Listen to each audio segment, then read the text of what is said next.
Hello, Bay Ridge. Welcome to another edition of After Hours. This week, I wanted to dive a little bit more into the idea about confessing Christ, owning Christ, if you will, in the midst of a hostile culture. We had looked on Sunday at the faithful saying, the last of the faithful sayings, and I hope it was encouraging as we look at the faithfulness of God, even when you and I are faithless.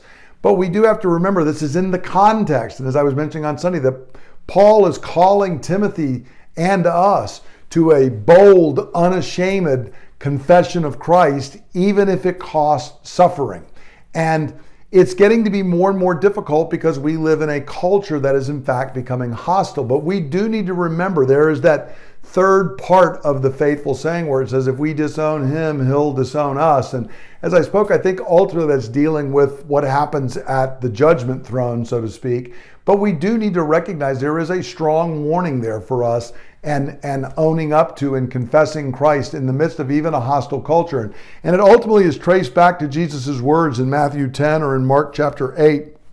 And so I'm going to quote just for a second to kind of line us up with this. Jesus tells us in Mark chapter 8, verses 36 to 38, what good is it for a man to gain the whole world, yet forfeit his soul? Or what can a man give in exchange for his soul? If anyone is ashamed of me and my words in this adulterous and sinful generation, the Son of Man will be ashamed of him when he comes in his Father's glory with the holy angels. So notice Jesus there says, look, it's a hostile culture. It's a sinful and an adulterous generation, but you cannot be ashamed of me or of my words. And we are living in the midst of a sinful and adulterous generation, and it's trying to make us want to be ashamed of Christ and his words. And so I want to just go through a few areas where we see this coming up in our culture that are making it harder for us to confess Christ publicly or to be ashamed of Christ and his words. Number one is we hear constantly, there are many ways to God. All religions are basically the same. You can't just believe that there is only one way to God. But Jesus himself says, I am the way, the truth, the life. No one comes to the Father except through me. Now we have a simple choice. We can either confess that that is true, or we can be ashamed that that is true. Actually, we have to point out to everyone, no, Christianity is the opposite of all of these other systems and beliefs. They are not the same, and we cannot compromise. When we speak that truth, there is going to be blowback. People are going to be upset, and we just simply have to say, so be it. I don't have a choice. My Lord said he is the only way. No one comes to the Father except through him. A second area is, in our culture, it's very popular to say there is no such thing as truth. There's your truth, there's my truth, but we can't say that there is the truth. Now, actually, Oprah a few years ago was big into, she kind of helped mainstream this idea, but it actually goes far, far back. It's not something that Oprah came up with. It has deep, deep roots. And people want to say there is no objective truth and standard. But we have to say, I'm sorry, I'm not speaking my truth. I am speaking the truth. It's not that Jesus is the only way is my truth. It is the truth. It's not that there is only one God is my truth. It is the truth. It's not that the Bible is the Word of God is my truth. It is the truth. And we have to stand by that. People may get upset, but make no mistake, truth is real. And it's important for us to stand that, because that leads to the third area where we're going to have to confess Christ and his words, and is very unpopular today, which is people want to say there's no such thing as right and wrong, and morals are actually only a power play to try and control other people. You say you believe this is right or wrong, but that's really just because you're trying to exert control over other people. And we have to look at the person and smile and give them a hug and say, that is utter nonsense. That is absolutely not true. Everyone has a moral system. And we see around us when big things happen like 9/11, or even now with the invasion of the Ukraine, suddenly people who said there was no right and wrong want to use terms like this is wrong, this is evil, we must stand up against this wrong action. Well, there either is right and wrong or there is not right and wrong. But here's a little fact. Everyone has a moral system.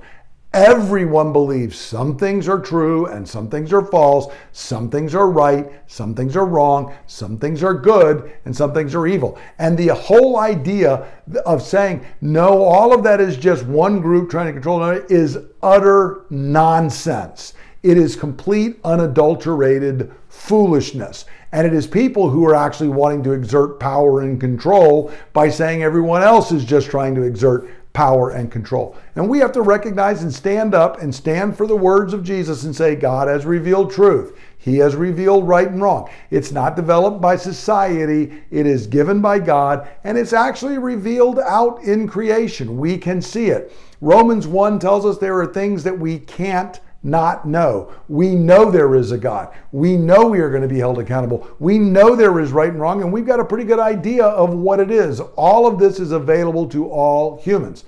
They will laugh, they will mock. We stand by the truth. Exactly what Jesus did before Pilate, when Pilate was like, what is truth? And Jesus said, I've come to bear witness to the truth. It doesn't matter whether Pilate denies it's there. The truth was standing in front of him. Now, this leads in our current culture to two other areas that I will bring up, but they are part of the Word of God. They're part of Jesus's words. One of them in our culture right now is the lie. Human sexuality is fluid. There is no such thing as sexes. This isn't determined biologically. You can love is love, and you can love whoever you want, and all these kind of things. Now, what's kind of funny, of course, is this is exactly the opposite of what was used just back 5 or 6 years ago in arguing to bring in gay marriage into our culture. Back then it was, you were born this way, you have no choice. How can you say people can't act on their impulses when they were born that way? Now what we're being told is how you are born doesn't matter. Well, here's the reality. Our genetics matter, and there is right and wrong. And so who I am is down in my genes, and I am responsible for my behavior and whether I act on my impulses or not. Friends, you and I are called to be compassionate. We have to be compassionate with people who are trapped in error. We'll be looking at that some this coming week. And I want to be clear, we must be compassionate. We are not here to try and blast things, but we have to be honest as well. I'm a human being. If I tell you I'm an aardvark, that's not an interesting position. It's not a possibility that can be explored. It's utter foolishness. And if I really, really believe it, you should pray for me and hopefully get me some mental help. Because the fact is, it doesn't matter how I feel. My genetics, every cell in my body tells you I'm human. I can put them under a microscope and a scientist can look and say that's a human, not an aardvark. The same way a scientist can put it under a thing and say, I am a male, not a female. It doesn't matter how I feel. God in the beginning made them male and female. That's the work of God. That's what God has done. Now, to say this, we're going to be called bigots. We just have to own up to that and accept that. But if you're called a bigot for recognizing that the emperor has no clothes, so be it. But don't say that the emperor has clothes, because he does not. And to do so is actually us being ashamed of Christ and his words before men. Last area that I'll bring up is the area of abortion. It is raging. Unfortunately, the legislature here in Maryland the other day just passed legislation that is putting forward. Now the Senate's going to do it, and then it'll go to the governor. But they say they've got a veto-proof majority, and it's to enshrine abortion in the Constitution. Now, of course, what they're really trying to put in the Constitution is what they're referring to as reproductive choice. That's foolishness. It's not reproductive choice, it's murder. Plain and simple. It is the willful killing of a human being. And those who argue otherwise have a broken moral compass. There is no in-between on this issue. It is very straightforward. To argue and support and work for the legislation of abortion, To stand by and not speak up regarding abortion is to support murder. It is nothing less than that. It's not excruciating. It's not a hard personal choice. It's clear to anyone who's looking and whose moral compass is not absolutely shattered and broken. It is the killing of a human being in the womb. Now, when I say that, I'm going to be called anti-woman. I'm going to be told I'm repressed. I'm a Neanderthal. I'm a byproduct from a bygone age. So be it. I'm not in favor of killing little human beings. I will be known for that. If that makes me anti-woman, then you can label me anti-woman. I am not in favor of killing little preborn human beings. If that makes me repressed or a byproduct of a bygone age, so be it. But I'm still going to stand here with my last breath saying we cannot kill little human beings. It is wrong. It is an evil moral choice. And I will stand before this wicked, sinful, adulterous generation, and I will hold to these things. Jesus is the only way. There's only one God. Jesus is the only way to him. There isn't your truth, my truth. There is the truth. There is not such a thing as there is no right and wrong. There is that which is good and there is that which is evil. Humans are born male or female, and we are called in marriage to the opposite sex. Everything else is outside the will and the plan of God and his expression of our fallen nature, not of the way we're created. And finally, abortion is nothing less than murder. I've just brought up a few. There are others we could look at, but notice, again, I want to remind you, Jesus said we may not be ashamed of him or his words before this adulterous and sinful generation. It was not popular in the days of Jesus. It's not going to be popular now. Again, we're not trying to be argumentative. We're not trying to be harsh. I'll be talking about that a lot this week coming up. But we have to stand for the truth. That is what Jesus is calling us to do. And to do so, there will be a price to be paid. But I would hope to think that all the people who stood firm against the Nazis are now glad that they did, rather than compromising with moral evil. And we don't want to compromise with it either. We want to be found standing for the truth.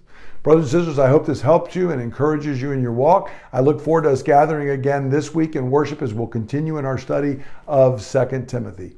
God bless. Have a great week.